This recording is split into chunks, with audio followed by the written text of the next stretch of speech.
আজকে আপনাদের জন্য একটা গুড নিউজ।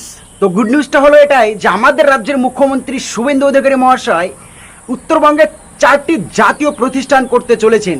সেই জাতীয় প্রতিষ্ঠানগুলো কি একটু শুনে আসা যাক। উত্তরবঙ্গে 4টা জাতীয় প্রতিষ্ঠান হবে। মমতা ব্যানার্জি জমি দেয়নি, এইমস হয়নি, খুব রাগ উত্তরবঙ্গের উপরে। 4টে প্রতিষ্ঠান করবে বিজেপি 1 বছরের মধ্যে। একটি এইমস, একটি আইআইএম, একটি আইআইটি, একটি ক্যান্সার হসপিটাল। বাহ, খুব সুন্দর। 4টি গুরুত্বপূর্ণ, কিন্তু 4টির ভেতরে 2টি সব থেকে গুরুত্বপূর্ণ। একটা হচ্ছে আইআইটি, 2 নম্বর হচ্ছে ক্যান্সার হসপিটাল।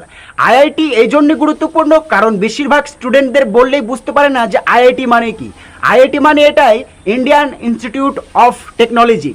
এই জিনিসটা আমাদের পশ্চিমবাংলায় প্রতিষ্ঠান হোক আমাদের স্টুডেন্টদের জন্য।